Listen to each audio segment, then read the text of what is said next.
guest is not your average veterinarian. People magazine named him the sexiest beast charmer alive. So please welcome Dr. Evan Antin. Welcome, Doctor. Welcome, Doctor. Thanks for having me. So look, I know that you deal with the traditional sort of pets, the dogs and the cats. Absolutely. And all that, but have you always been interested in the exotic animals? I have. You know, I grew up by a creek, and I was always going after them, looking under rocks as a kid, looking for snakes and insects and turtles, and worked with them, you know, over the last 10 years on a pretty serious level. Is that you? That is. I'm about 10 or 11 years old there. That's my little buddy Pete. My first reptile pet. I got him when I was about 4 from my grandparents. Really? Yeah. So let's talk a little bit about how do you remember how you purchased or you My grandparents surprised me with them, to be honest. Really? Yeah, and I don't think they knew what they were doing, and that goes into what we'll talk about later with getting exotic pets. Well, let's sure. talk about that. How do you know when you're getting an exotic pet, whether you're giving it as a gift to somebody or getting it for yourself? What is there a certain procedure you want to go through to make sure this is a good, healthy animal obtained correctly? Yeah, no, those are good points to bring up. The thing is with exotic pets or any pets, I wouldn't gift it unless somebody knows they're getting it and has done a lot of research. That's the big thing. Before you get a pet like this, you have to know what you're getting into, okay? And that's one of the biggest mistakes I see as a veterinarian when I see patients come in, especially with exotic pets, because they just don't know exactly how to care for this animal. They don't know the right temperature or substrate or humidity or diet. I mean, it's a common issue. So is that what we're supposed to look up when we're researching Exactly, that part of the research? yeah. Find a good resource. Find about what is the natural history of this animal? What are they supposed to be eating? What is their natural habitat like? And the best thing you can do as a pet owner is try to mimic that. And can we put our just bracket this first? When we say exotic pets, what are we referring to? So that's kind of, there's some gray lines there. So as a veterinarian, I call anything that's not a cat or dog an exotic pet, whereas a domestic bunny has somewhat of a domestic connotation to it, but I consider that kind of exotics in that's what I treat, and that's my profession. Would you include like those giant parrots that talk to you? Is I that think an those exotic are purely pet? exotic. There's nothing domestic about that, and I see a ton of truly exotic, animals like that. I mean, I see wildlife where I work as well. Oh, beautiful. But yeah, I see macaws, parrots like that. Pretty regularly as well. If you're going out and say my son wants to have an exotic pet, where do I go to a pet store? How do I find and make sure that they're? There are some reputable breeders. There are some good pet stores. There's reptile expos and things like that have healthy animals. To be honest, it's not the easiest, most straightforward thing. And so trying to get an idea of how do they care for their animals in the pet store. Is there a ton of animals in a ton of small cages and they look a little bit skinny and they're sitting right under a heat lamp or they're getting too close? I mean, there's things you look for, and if it's something you're new to, it's going to be a little bit of a gamble and a guess. Yeah. So you have helped animals all over the world, not just those who come in and that you take care of that are pets. Take us a little bit. We're going to see a little clip here. This is from your YouTube channel, right? That we're going to see? What are we going to see? What is this from? I believe we're going to see a spitting cobra from Borneo. And this was actually a wildlife educational video that I made. And then another pet we're going to see was from a serpentarium. I was working with a jumping pit viper, and that was in Costa Rica. Let's roll it and take a look.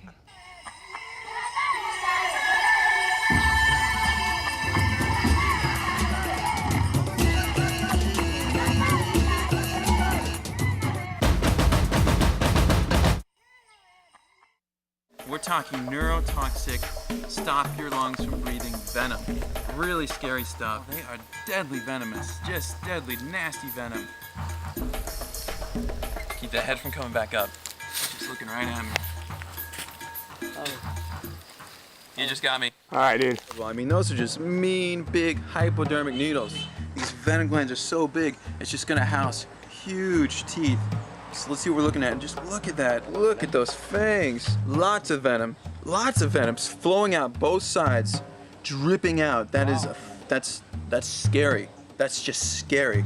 That is so much venom. I would hate to receive a bite loaded with a ½ ounce of venom like that. Would that kill you if you got bitten by him? Yeah, either of those snakes could make you really sick. The cobra would be a little bit scarier, but if you didn't get treated with anti-venom, you would suffer some serious, probably permanent damage from either of them at the least. You said that they're spitting, and I saw you were spat on. I was spat on? Yeah. Were you in any danger at that point? No, well, I had my protective goggles. I don't know if you could see, but I wear like these hardware, glasses. And so the thing is, the venom is going to be effective against mucous membranes like your eyes or way up your nose or potentially in your mouth. And so he got close. He gave me a little venom mustache. I kind of had it right in this area. Oh, really? And so I just wiped it off and rinsed it off. And if it hits skin, you're fine. It's not gonna hurt you. You know? The other question I have is why? Yeah, why do you do this? Why not just stay home and watch the game? I know, right? Yeah.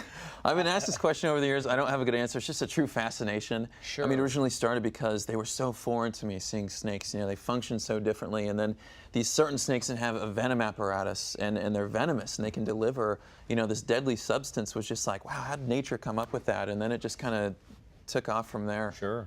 So can we show some of the animals that you actually helped in the wild? I know there's an alligator there as well. Yeah. Yeah. All Let's right. take a, We have a Do critter. we have that? Take a peek. Take us a little bit. What are we seeing here? So there's an elephant. That was an African elephant. There's a little goat. That was Maasai land. There's a kangaroo in Australia, a koala. That was working at a wildlife park in Panama. That's Borneo. That was a really neat river turtle. That's a macaque in Borneo as well. That was really fun. Got to do some dental work on some critically endangered animals. In there. Sarawak, or where were you in Borneo? That was part of that trip was in Borneo. That was actually the macaques, and the Bornean river turtle was in an area called Sulawesi, or the island of Sulawesi, which is northern Sulawesi. And there's just really neat wildlife there, and some of those guys are pretty endangered. Sure. Yeah. I know you have a little We have something. I brought a little critter. I just wanted to just a little one? introduce you. Okay. Yeah, just Let's bring in a something little we see critter. once in a while. Okay. Let's bring in this. Whoa, okay. Yeah. That's not little. Just a little guy. What? Thanks, Who is Jay. this guy? This is Reggie? This is Reggie. Oh, you're going to take that off? Okay. Is he going to talk? Because we don't need to take that off unless he's going to talk. This is Reggie. Whoa. Reggie's what an is American Reggie? alligator. Sure. Where And you so going? these guys are native. Can I come to- around on this side? Yeah, please Okay. do. Okay. These guys. Oh, he's talking now. What's he Okay. saying? Well, it's a talk show. It's He's probably good for him to saying- do that. Let me go. Yeah. He's up. No, he's pretty cooperative. So this is an American alligator. Uh-huh. And these guys are native to southeast, United States. And so this is a classic, alligator that we see in that part of the country. Sure. And I have a huge fascination with crocodilians in general. Sure. I love them all, and I think it's so cool that we have such a neat species here in this country. And there's so many reasons for that. One being, you just look at them, and I just think, man, what a dinosaur. What a crazy, scaled-looking animal. And the truth is, they really are dinosaurs. They've been around, evolutionarily speaking, for hundreds of millions of years. Unchanged. How old is this? How mature? This guy is about 8 or 9 years old. And he'll live to be how old, do you think? Decade. They could outlive us. Really? Big crocodilians can live 70, 80, 90 years old. And will he continue to Does get he bigger and bite? bigger? Yeah. Oh, Does yeah. he can bite? definitely bite. So I'm glad you No, bring that he's up. going to That's why- lick his patient. or Wait, his That's why thing. we're holding the mouth closed If you here. put him on the ground and let him go, would he? Oh, don't do that. Okay. So Oh here's my him. goodness. Would you like some fried chicken? We have some left over from the he Taste of loves Home chicken. segment. He loves chicken. I'm sure. Yeah. That's a big tongue I'm looking at in there. It is. So you're looking at his little tongue fold. Uh-huh. Yep, it's okay, buddy. And, okay. And there it is. I'll just kind of push it up there. Sure. And so these guys have a big mouth and a big bite. Yeah. And the bite force on a crocodilian, including an alligator, is really substantial for their size. Hundreds of pounds per square inch. And in bigger animals, over 2,000 pounds per square inch. Yeah. So crushing. Is he your Crushing pet? injury. Is he your pet? Yeah, I just walk him like a dog. He lives with Are my you cat and serious? dog. And No, yeah, he so does it's like, not. He takes naps No. with me and stuff. No, he does not. No. This guy's in a captive situation, more conducive. And again, with the exotic pets, this is the kind of thing where you got to know what you're getting into, and have him in a big space, and have a big Sure. water body for him, and feed him the right food. And All What right, do let you me- feed him? What do you feed him? these guys are carnivores. And so Well- whole prey items are the best thing you can feed the carnivorous reptiles. You Whole give prey him items. live stuff?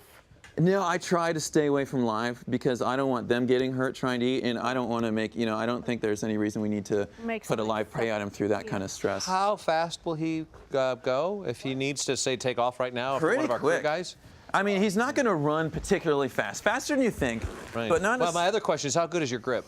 That's I got a the- pretty good grip on it. Yeah, I've been handling these guys for a long time. But the thing is, the lifestyle of this animal is that he's an ambush predator. Okay, so he's not really spending a ton of time running after things like like a wild pack of dogs or something. What they do is But- they actually sit and wait, and they wait for prey items to come to him, and then for short-term speed, very fast. Yeah. Seriously, lightning fast, man.